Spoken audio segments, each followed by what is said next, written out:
我最近特别馋这种纯肉的烤肠，正好最近猪肉贼便宜，完疫情我们也不用上班，今天怒买50斤，一次在家多做点。做肉肠实在太考验耐心了，先得把肉切了，绞肉馅，完瘦肉可以随便绞，但肥肉还得绞成泥。你说他妈肥肉多招人恨。完了就按比例往里放调料，做了2个味儿的黑胡椒猪肉和玉米猪肉。这配方你们就别学了，因为会的越多越遭罪。你信我话，买现成的吃就行。要怕有添加剂就买便宜的，便宜的它就放不起添加剂了。然后就开始折磨人了，要想少放淀粉还紧实，就得生给它搅上劲儿。这里没有技巧，全是体力。刘大脑的脸憋通红，怒搅50分钟，就为了晚上多吃点肠。结果晚上他妈给打电话让他回家吃饭，说不回就骂娘。这脚狗嘚没吃着，找个代驾回去了。完我们就开始灌肠、扎眼、系线。这肠因为都是肉末，所以灌的就很通畅，画面会引起极度舒适，建议赶紧艾特你的姐妹来看一下啊。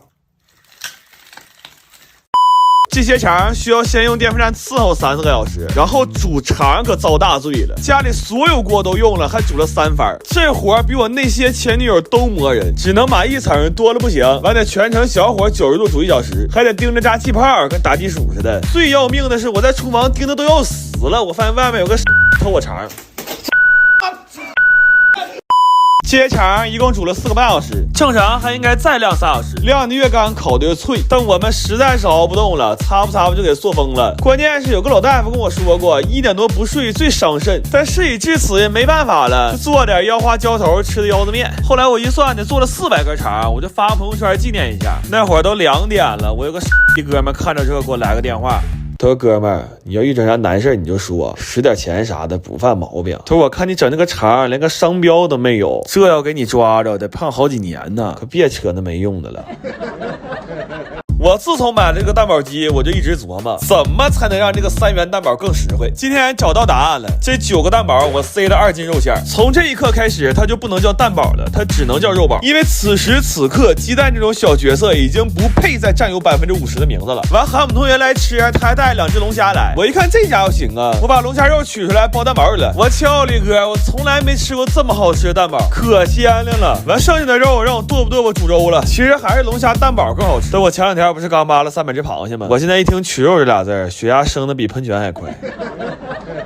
然后家里还有点前女友自己做的烤肉蘸料，一直也没舍得扔。昨天让他对象帮我买了点齐齐哈尔烤肉寄过来了，这份燕翅里还带了一块猪肥肉，这就很齐齐哈尔了啊！我跟他对象也算是忘年交了，我这几次找他帮我买肉，我算撇出来了，这人能处，回都不管我要运费，完还非得送我几片大腰子。今天又整3袋，怒送15片，这是真想让我该这是。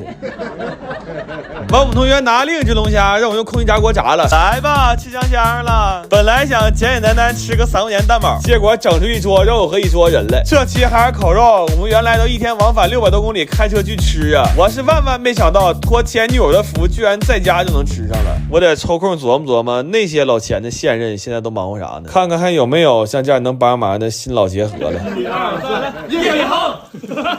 今天在家人均48，居然实现了蟹黄面自由。这玩意儿上饭店吃都挺贵，所以我昨天在家琢磨怎么能把成本降下来。我买了300只1元蟹，它就1块钱硬币这么大，但是黄都很满。刚好我有2个脑子不太灵光的朋友，正适合干这事儿。我们今天要在家把这300只螃蟹扒了，看看到底能出多少黄。但这螃蟹小也是真小，蒸的时候放点葱姜，那纯是为了走个流程。这螃蟹肉少，一个蟹腿只能取出这么点肉来，然后身子小，黄也不到我抠。我先拿筷子抠一遍，然后我弟弟拿镊子筛一遍，还有后盖这点黄，平时吃螃蟹都不啃，今天全给抠出来了。这黄给我抠的眼珠焦黄，瞅啥都是橘色的。这过程就跟开高速似的，就是不累但腻歪。就后来都唠的我四姨夫30年前炸大果的事儿了，就真没话了。我都想把这段经历写简历里了，这可能是我头30年参与的最大的项目。扒了5个半小时的时候，大概完成了3/4，但这会儿眼珠都冒金星了。我来300只螃蟹扒完了，黄、肉、壳都在这儿了。我上秤，蟹黄大概是750克，蟹肉是300多克，一共就2斤多呗。等我炒蟹黄的时候，我压力老大了，就这味儿要差了一点，我仨今天指定崩溃了。但是当我把蟹黄浇到面上的时候，我就觉得太爽了。从扒螃蟹开始到吃上这碗面，一共是用了9个小时。但这么折腾完之后，我就觉得这面条格外的香，主要这黄也是真多呀。我头一次在吃面条不咸的情况下卤剩这么多。完我算了算账，买螃蟹花了296，蟹黄给我奶送了一半，相当于人均50块钱呗。反正说句心里话啊，但凡都宽着点的，我估计都干不出这事儿来。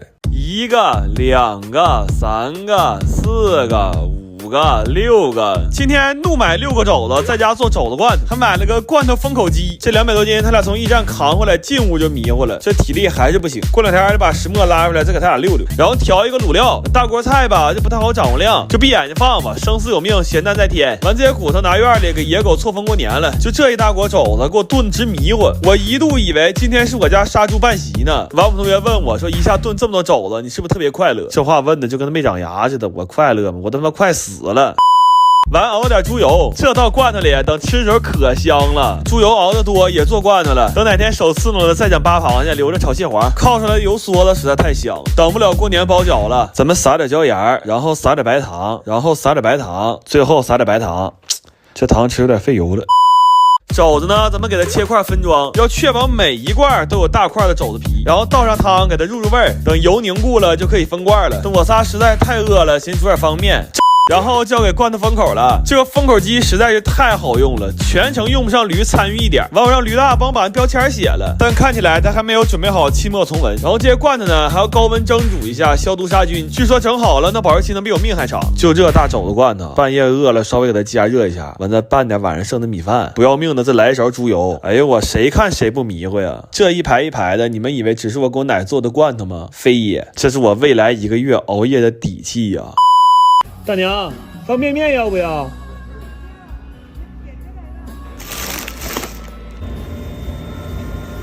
这里边有2个是我自己做的肘子罐头啊。没事，拜拜。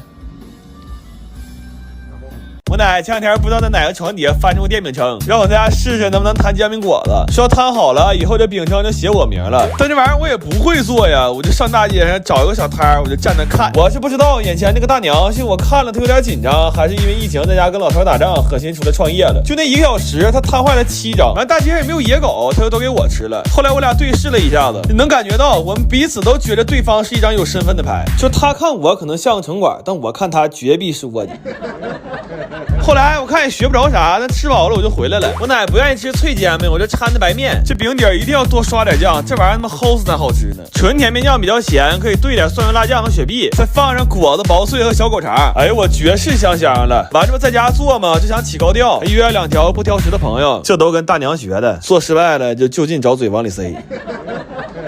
先做的是煎牛果，刷点黑胡椒酱，再放上薄脆，这味儿太稳了。强烈建议米其林大厨多学学天津拜拜。还做了煎饼肘子，我寻原汤化原食，把肘子汤勾点厚芡，黏黏糊糊就当酱使了。这大肘子皮卷里我真上头啊！这放着葱花，放几块果子，无敌了。完最近市场的海鲜不好卖，300块钱捡了一只3斤多龙虾回来，还是脖子以下取肉，脖子以上煮粥。这个红的不知道是啥，我也没敢吃。这刷蒜油辣酱就行，虾参就1碰2了，这样吃着过瘾。这说实在话，确实比之前做龙虾蛋堡要好吃一点。问题谁能拒绝煎饼果里藏个大虾仁啊？咱说，来吧，吃香香了，都给头纱蒙上了。我哪也不认识谁是谁，就个查小旗儿。但今天其实我藏了300来个心眼呢，我留了个厨师自由菜。就东北人其实对煎饼没那么馋，但是对饼有无尽的向往。就在这饼上刷上咱们调的酱，多抓点土豆丝儿，再塞几块肘子肉。我跟你说，你就吃去吧。等夏天能出摊，我这饼我就卖7块钱一张。你吃上一口，你都恨不得回家取房本吧，赶紧回来买了，真太香了。